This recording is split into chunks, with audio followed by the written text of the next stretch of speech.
시청자 비평 플러스는 YTN을 돌아봅니다. 지난 5월 19일 SPC 공장에서 또다시 사망 사고가 발생했습니다. 재발 방지를 약속했지만 뾰족한 개선이 없는 상황. 오늘 뉴스 리뷰 Y는 YTN이 전한 SPC 공장 노동자 사고 보도를 살펴봅니다. 이번 주는 어떤 시청자 의견이 들어왔을까요? 시청자 톡톡 Y에서 확인해 보겠습니다. 잠시 후에 만나보시죠.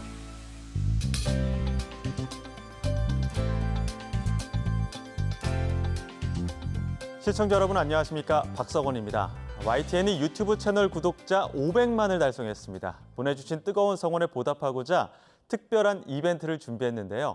YTN 유튜브 채널에서 구독 화면을 캡처하시면 응모가 가능합니다. 많은 참여와 따뜻한 축하 부탁드리면서 이번 주 시청자 비평 플러스 뉴스 리뷰 Y로 시작합니다.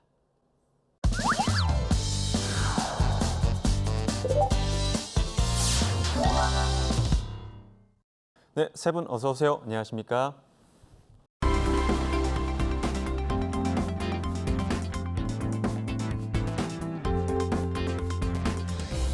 뉴스 리뷰 Y 시작해 봅니다. 먼저 김은정 시청자 평가원이 가져오신 오늘의 주제부터 들어봅니다. 지난 5월 19일 새벽 경기도 시흥에 있는 SPC 삼립 공장에서 50대 여성 노동자가 컨베이어 벨트에 끼어 숨지는 사고가 발생했습니다. 같은 그룹 계열사에서 최근 몇 년간 반복되고 있는 산업재해입니다. 이때 언론의 역할은 피해자 노동자들의 목소리를 들어 원인을 탐사하고 사측과 관련 기관에는 대책을 물어서 비극의 반복을 막는 데 기여하는 것입니다. 오늘 뉴스 리뷰 Y에서는 SPC 노동자 사고 관련 보도를 점검해 봅니다. 또다시 안타까운 사고가 발생했습니다. SPC 제빵 공장에서 또 한 명의 노동자가 일하다가 숨지는 사고인데요. 반복된 죽음, 변하지 않는 시스템, 경각심이 필요한 사안이라고 보여집니다. 언론이 이 사안을 다루는 방식과 문제점에 대해 오늘 YTN 보도를 통해 살펴보겠습니다. 우리 사회에 어떤 사고가 발생하면 언론은 현재 무슨 일이 일어나고 있는지 정확하게 직시해서 알려야 하고요. 그 원인이 무엇인지 추적하고 조명해야 합니다. 또 왜 이러한 사고가 반복적으로 일어났는지, 이후 조치는 타당한지 해설하고 논평해야 합니다. 그런데 YTN 홈페이지에서 SPC를 키워드로 보도를 검색해보면 이 사안에 대한 보도량 자체가 매우 적다는 것을 알 수 있습니다. 맞습니다. 사고 당일 단신으로 긴급하게 사안을 알렸는데요. SPC 시화 공장에서 50대 여성 노동자 작업 중 숨져 제목입니다. A씨는 기계에 윤활유를 뿌리는 작업을 하다가 숨진 것으로 파악된 내용을 전합니다. 이어서 이번 사고에 대해 SPC 삼립 김범수 대표이사 명의 사과문이 빠르게 단신으로 전해졌는데요. SPC 삼립 대표 사과문 위로와 사죄의 말씀, 19일 오전 10시 14분 보도입니다. 사과문에는 불의 사고로 유명을 달리하신 고인의 명복을 빌며 또 유가족께 깊은 위로와 사죄의 말씀을 드린다고 밝혔습니다. 앞으로 있을 관계 당국의 조사에 성실히 임하고 또 사고 원인 파악과 후속 조치에 최선을 다하겠다고 했습니다.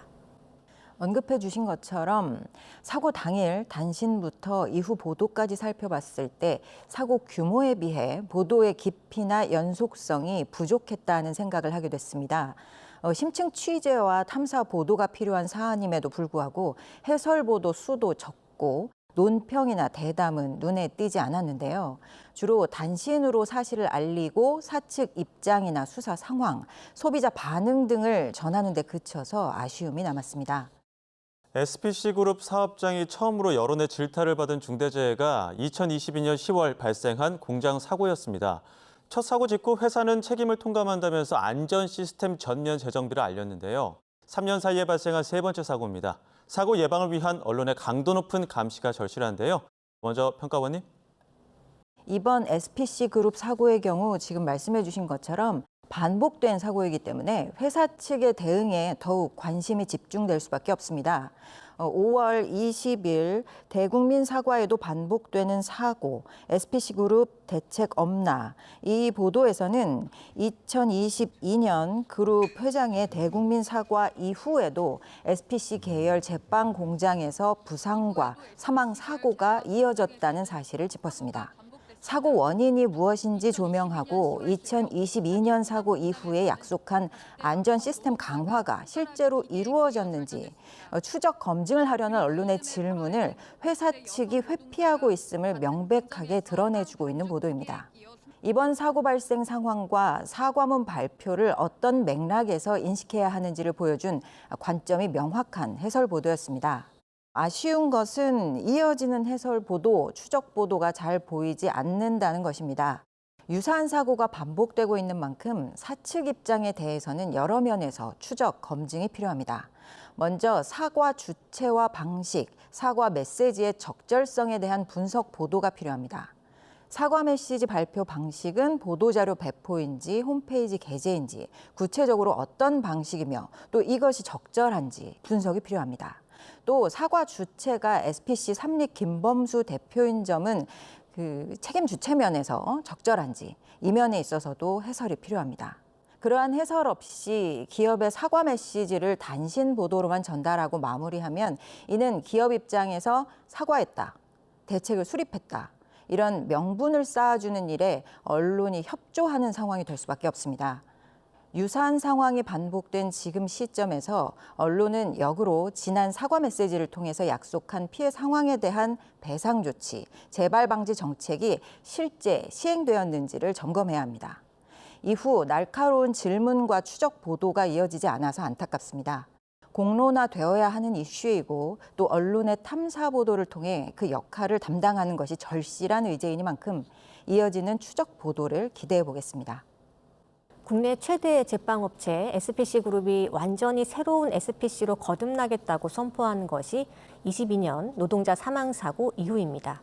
SPC는 안전 경영을 위해 2023년부터 3년간 모두 1,000억 원을 투자하겠다고 밝혔었는데요. 아울러 고용노동부의 특별감독에서 적발된 위반 사항도 100% 시정했다고도 했습니다. 그런데 이러한 외침이 공허한 구호에 그친 것이 아닌가 의문이 들게 합니다. 비카인드 뉴스 검색 서비스에서 22년, 23년, 또 25년까지 총 3차례 SPC 계열사 공장 사망 사고 관련 보도량을 살펴봤습니다.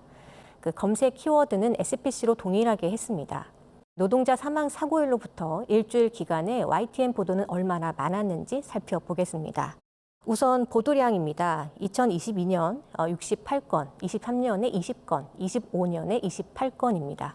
22년 사고 직후에는 60건 넘게 보도가 집중됐으나 23년과 25년에는 22년에 비해 절반에 미치지 못하는 보도를 내놓았다는 것을 알 수 있습니다.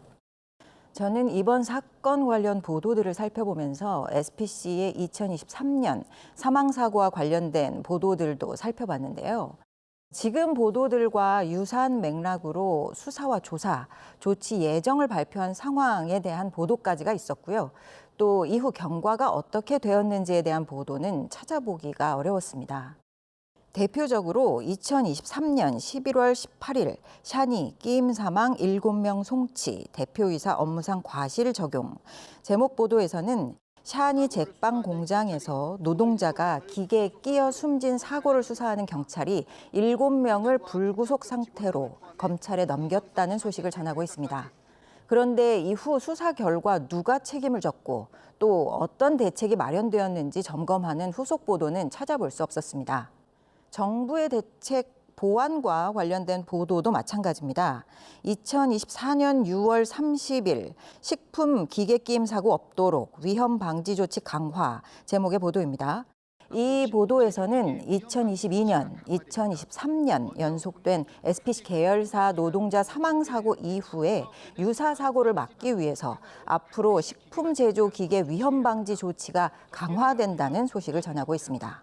보도에서는 이러한 산업안전보건법 시행 규칙과 산업안전보건 기준에 관한 규칙 개정안을 각각 유예 기간을 거쳐 시행하기로 했다는 결정을 담고 있었는데요. 이러한 법령이 시행 중이라면 이번 사고가 난 사업장에 적용되었는지 후속 보도가 필요하고요. 이러한 과정에서 실제 현장 동료 노동자들 또 유사 업계 종사 노동자들의 목소리도 담아야 합니다. 맞습니다. 이러한 산업재해 보도에서 놓친 부분이 무엇일까 이야기하자면 전체적으로 유가족과 또 피해자에 대한 언급은 다소 불충분했다는 인상을 받았습니다. 또한 비교해본 보도량이나 내용은 사고 발생 초기 보도입니다. 따라서 이 시기 이후에 그 안전대책 마련에 대한 실질적 점검과 또 구조적 문제점에 대한 점검 등 심층 보도가 이루어졌는가에 대해서는 좀 더 보도를 살펴볼 필요가 있어 보인다는 말씀을 드릴 수 있겠습니다. 네, 이번 사고에 대해서 상대적으로 보도량도 많지 않았고 또 명확하게 좀 정리된 심층 보도와 해설이 없어 아쉽다는 의견이었습니다. 중대재해 예방, 실효성 등 통찰력 있는 해설이 필요하다고 여겨지는데 이 부분 추후 보도를 통해 보강될 수 있을까요? 예, 당연히 보강을 해야겠죠.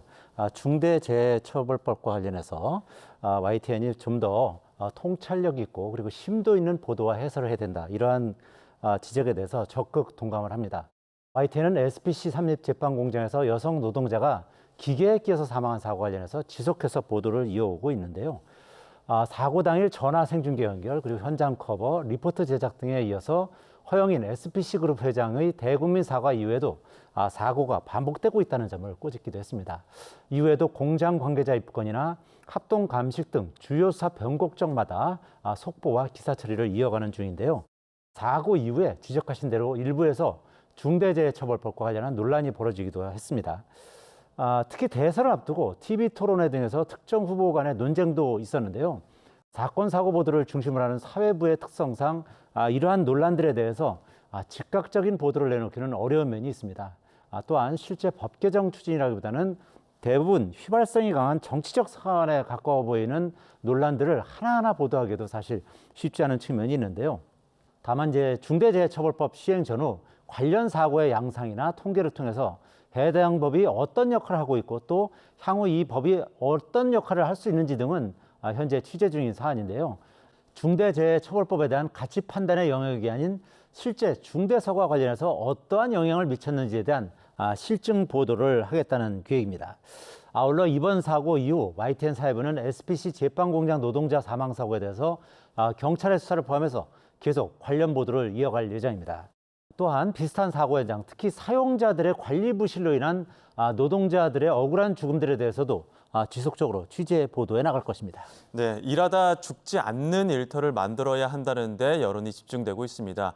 특히나 시청자는 피해자, 유가족, 노동자의 목소리로 관심이 모이고 있는데요.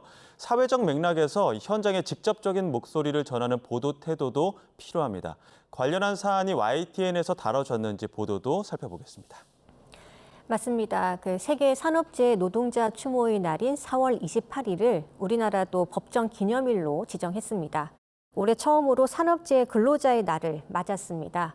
양대 노총과 또 유가족들이 산재 사고 희생자들을 위한 추모 행사를 열고 또 일주일 동안 산재 추모 주간을 가졌는데요. 4월 28일 보도입니다. 산재 노동자의 날 첫 법정 기념일, 안전하게 퇴근하는 평범한 일상 제목인데요. 지난 2019년부터 2023년까지 5년 동안 한 해 평균 2,500여 명의 노동자가 일터에서 생을 마감했습니다. 산재 근로자의 날 유족과 또 노동계는 노동자에게 작업 중지권을 보장해야 한다고 한 목소리를 냈습니다. 이 작업 중지권이란 그 산업재해 위험이 있을 때 노동자 스스로 작업을 중지하고 대피할 수 있는 권이며 또 이에 따른 보장권입니다. 노동계와 유족의 간절한 외침을 단순 전달만 할 것이 아닙니다. 이 언론은 이러한 현실의 문제점과 개선이 되지 않는 구조적 문제점, 또 한계, 그리고 대안을 마련하기 위한 사회 공론장 마련에 관심을 기울여야 할 것입니다. 그러기 위해서는 산재 보도량이 많아지고 또 심도 있게 다뤄질 필요가 있는데요. 안전하게 일할 권리에 대한 노동자의 요구나 또 목소리에 관심을 가지고 보도할 필요가 있겠고요. 또 안전하지 않은 작업장에 대한 제보와 또 탐사 보도가 지금보다 더 능동적으로 이루어질 필요도 있습니다. 특히 사고가 터지고 나서야 관심을 모으는 그 사건 중심의 사실 전달 보도가 아니라 좀 더 구조적이고 또 제도 보완을 이끌어낼 수 있는 예방 중심의 선제적이고 복합적 관점의 보도가 늘어났으면 싶습니다. 24일 보도입니다. SPC 불매운동 확산, 반복 사고, 경영진 책임져야 제목의 보도입니다. 한 시민단체가 SPC그룹 회장을 중대재해처벌법 위반 혐의로 고발했다는 사실을 전하고 그룹 내의 전 사업장에 대한 특별 근로 감독 등을 통해서 대책 마련을 압박해야 한다는 여론도 언급했습니다. 시민과 피해자의 입장을 직접 듣고 없고 또 사안 관련 여론의 움직임도 파악할 수 있게 해주는 좋은 보도였습니다. 화제성 높은 사건 사고에 대해서 다루거나 기업 위기 상황에서 그 원인과 피해 보상 책임을 논하다 보면 각종 이해가 충돌하고 주장이 얽히게 됩니다. 그 과정에서 기업 대 노동자 구도, 또 기업 대 소상공인, 자영업자 이 구도가 형성되기 마련입니다. 이때 언론이 중립을 지켜야 한다는 강박관념으로 양측 입장을 양쪽으로 1대1 균등하게 다루어야 한다. 이렇게 헷갈리는 경우가 있습니다. 지켜보는 시청자 입장에서도 이를 두고 갑론을박이 일어나는 경우가 있는데요. 방송법을 보면 그 해답을 명쾌하게 얻을 수 있습니다. 방송법 제6조 방송의 공정성과 공익성 관련 규정 5항을 보면요. 방송은 상대적으로 소수이거나 이익 추구에 실현이 불리한 집단이나 계층의 이익을 충실하게 반영하도록 노력해야 한다. 이렇게 명시하고 있습니다. 이 조항에 입각하면 이번 사안에서 언론은 노동자와 소상공인 자영업자, 일반 시민 소비자의 의견을 더욱 적극적으로 반영해야 합니다. 여론 형성과 재력, 사회적 영향력 면에서 이들이 대기업 조직에 비해 상대적으로 약자이기 때문입니다.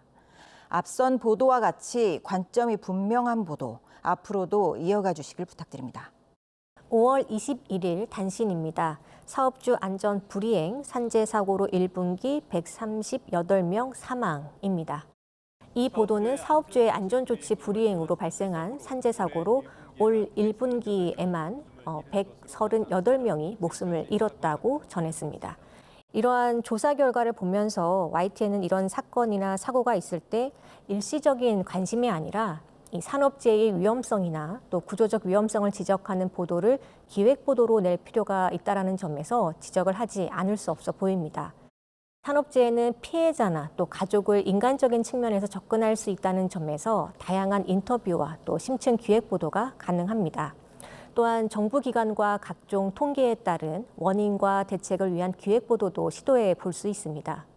잇따른 산업재해의 구조적인 문제와 또 대안을 제시할 수 있어 보이는데 YTN에서 이러한 주제의 기획보도나 대담보도는 눈에 잘 띄지 않는 것 같습니다. 좀 더 그 노동자 입장에서 생각해 볼 수 있는 보도 방향성을 제안해 주셨습니다. 말씀해 주신 보도 제목처럼 안전하게 퇴근하는 평범한 일상, 이 가슴 아픈 문구를 외면해서는 안 될 텐데요. 사고 소식을 그냥 단순히 전하는 그 정형화된 보도 방식을 넘어선 또 다른 그 YTN의 역할이 분명히 있을 것이라고 보여집니다. 어떻게 생각하십니까? 예, 무엇보다도 이 안전 관련 이제 사고가 발생하지 않도록 그 기업들이 안전 관리를 강화하도록 촉구해야겠고요. 또 예방 조치 관련 투자 확대를 촉구하는 보도를 YTN이 이어가야 된다 이렇게 생각을 합니다. 이를 위해서 정부와 협조를 통해서 산업안전 캠페인을 벌이고요. 또 관련해서 연속 보도를 하는 등 언론의 계도 기능을 충분히 발휘하도록 하겠습니다. 아울러서 중대재해처벌법의 여러 가지 문제점에 대해서도 지적을 하면서요. 현실적인 대안을 모색해 보도록 노력하겠습니다. 네, 그럼 오늘 뉴스 리뷰 Y 내용 정리해 보겠습니다. 이것만은 꼭 시간입니다. 평가원님부터 한 줄 평 부탁드립니다. 아무도 일터에서 사망하지 않는 날까지 끈질기게 질문해야. 노동자가 삶의 터전에서 사망하는 사고가 반복되는 상황에서 언론은 사회적 정의를 요구하는 감시자이자 변화의 촉진자여야 합니다. 언론은 무슨 일이 일어났는가를 전하는 것에서 멈추지 않고 왜 반복되는가, 어떻게 멈출 수 있는가를 지속적으로 물어야 합니다. 반복되는 사고 책임이 언론에 있다고는 할 수 없습니다. 다만 반복되는 희생을 막기 위해서 언론이 해야 하는 공적인 역할이 무엇인지는 무겁게 성찰해야 합니다. 언론과 시민들의 시선이 흩어지면 책임 규명도 또 제도 보완도 흐지부지 되기 마련입니다. YTN이 어떤 노동자도 일터에서 희생되지 않는 날까지 이 사안에 대한 감시의 시선을 거두지 않고 끈질기게 질문하고 논평해 주시길 부탁드립니다. 네, 이어서 김수정 박사님의 한 줄 평 들어보겠습니다. 산업재해 안전관리 보도에 구체성 더해주길.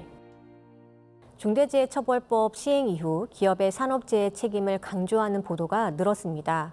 하지만 재판 경과나 또 처벌 위주의 보도만 증가했을 뿐 산업재해 피해자에 대한 보상이나 또 산재 예방 대책과 이를 시행한 기업의 실질적 수행 내용 그리고 평가 보도는 거의 없습니다. 형식적인 안전 관리라든지 또 시설의 노후화를 눈감는 기업의 관행 등 산재를 야기하는 위험 요인은 여전히 많습니다. 반복되는 산업재해를 멈추기 위해서는 기업이 알아서 하도록 내버려 두었다가 사고가 나면 관심을 보이는 방식으로는 안 됩니다.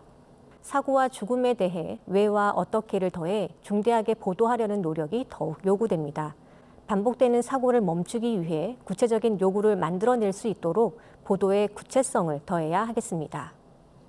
네, 오늘 뉴스 리뷰 Y 순서는 여기서 마치도록 하겠습니다. 세 분 오늘 말씀 잘 들었습니다. 고맙습니다.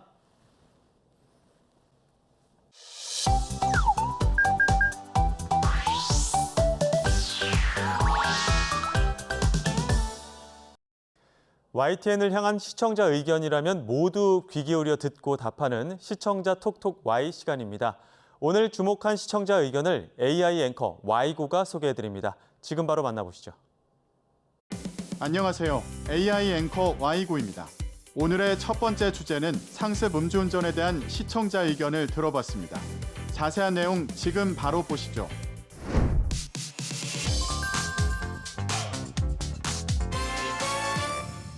인천에서 술을 마시고 역주행을 하던 운전자가 SUV 차량을 들이받아 2명이 숨지고 4명이 다쳤습니다.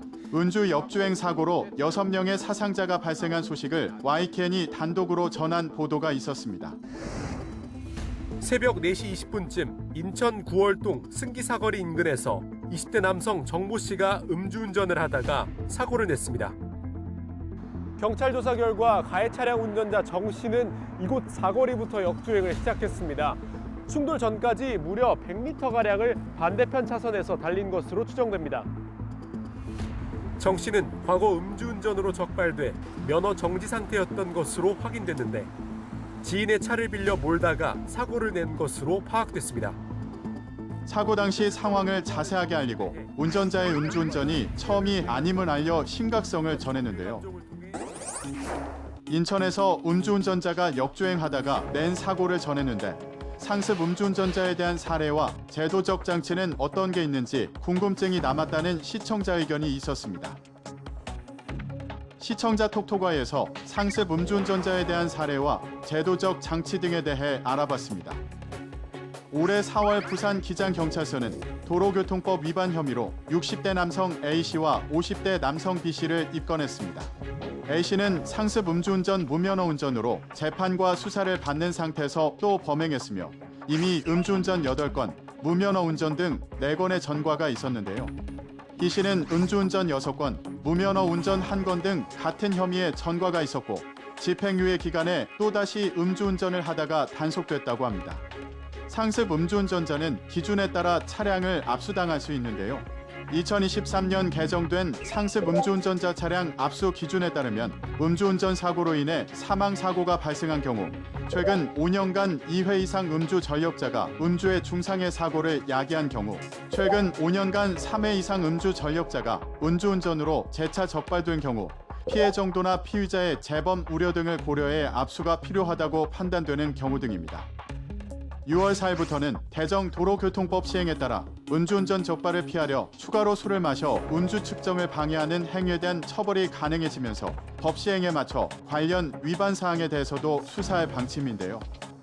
음주 측정 방해 행위가 적발될 경우 1년 이상 5년 이하의 징역이나 500만 원 이상 2천만 원 이하의 벌금에 처하도록 규정했습니다. 또한 서울 시내 전 지역에서 밤낮을 가리지 않고 동시다발적 음주운전 집중 단속도 지속하는데요. 주간에는 초등학교 등교 시간대 어린이 보호구역을 중점으로 야간에는 유흥 번화가 진출로 자동차 전용도로 진출입로 등 음주운전 및 사고 우려 지점 위주로 단속을 실시한다고 합니다. 다음으로 시청자 톡톡화의 두 번째 주제는 유심과 이심에 대한 시청자 의견을 들어봤습니다. 어떤 내용을 담고 있는지 이어서 확인해 보시죠.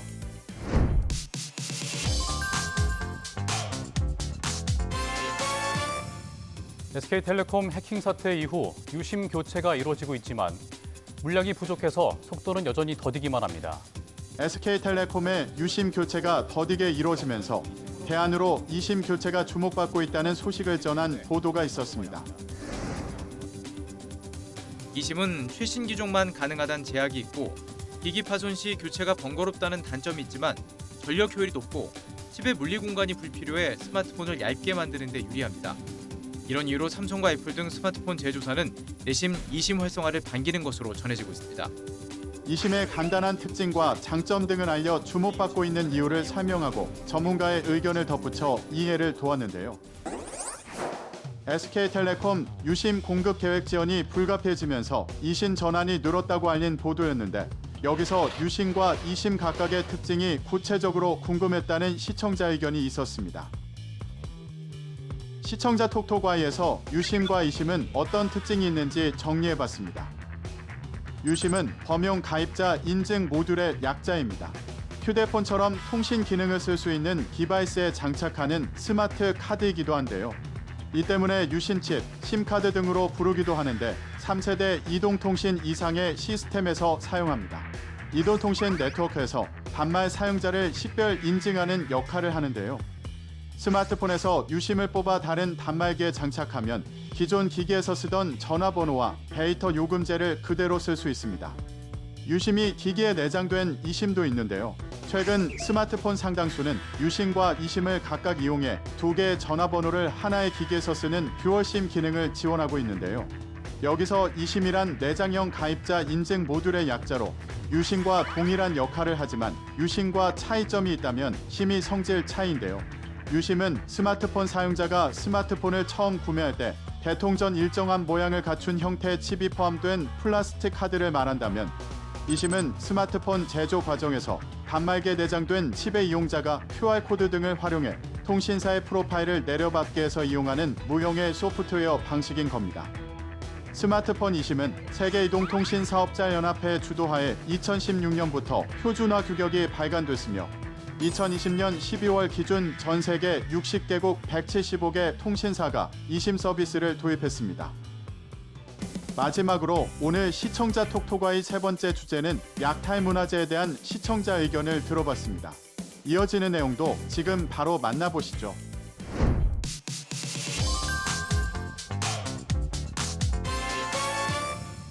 긴 법적 분쟁 끝에 일본의 소유권이 인정된 고려시대 불상이 100일간의 고향 방문을 마치고 일본으로 떠났습니다.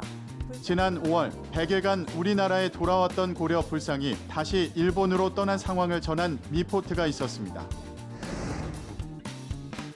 부석사는 불상의 외구 약탈 사실과 긴 법적 다툼 끝에 일본으로 가게 된 과정 등을 기록으로 남겨 후대에 전할 계획입니다. 또 우리 선조의 유해가 묻힌 무덤의 흙을 가져와 추모 공간을 마련하고 약탈 추정 문화재들의 환수를 위한 노력도 계속 이어나갈 것이라고 강조했습니다. 이번 사례를 잘 기록해 후대에 전할 것임을 알리고 약탈된 문화재 환수를 위한 노력을 이어갈 것임을 전했는데요.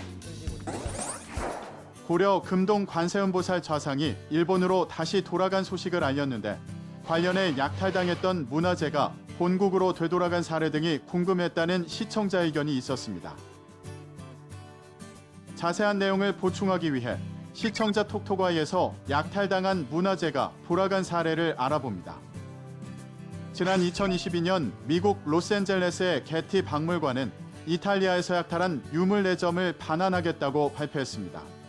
반환 유물은 그리스 신화 속 인물을 본뜬 조각상으로 대략 기원전 300년 지금의 이탈리아 로마에서 제작한 것으로 추측하는데요. 박물관 정책에 따르면 유물이 도난당했거나 불법적으로 발굴했다는 사실이 드러나면 고국으로 반환해야 합니다. 국제적 인식이 달라지며 약탈한 유물을 고국으로 돌려보내는 현상이 흔해지고 있다고 하는데요. 정부 차원에서 약탈 유물 반환 정책을 펼치고 있는 뉴욕은 크메르 왕국에서 약탈한 유물 30여 점을 캄보디아에 반환했습니다. 같은 시기 영국 런던의 호니먼 박물관은 아프리카 베냉 왕국에서 훔친 청동 유물 72점을 나이지리아에 돌려줬는데요. 독일은 식민주의 잔재를 없애기 위해 2021년 천여 점의 약탈 유물을 고국으로 반환하기로 약속했습니다. 국외 소재 문화재 재단에 따르면 외국에 있는 것으로 추산되는 우리 국가유산은 2024년 기준 24만여 점이라고 하는데요. 일본에 가장 많은 10만여 점이 있다고 합니다. 우리나라와 일본도 양국이 여러 차례 협정을 맺고 국가유산을 인도하기도 했는데요. 실제 1991년 영친왕 복식비, 2005년 복관대첩비, 2010년 조선왕실 의궤 81종 168책 등이 돌아온 사례가 있습니다. YTN 방송의 부족 한 부분을 채우는 시청자 톡토가이 시간. 다음 주도 다양한 시청자 의견과 함께 돌아오겠습니다.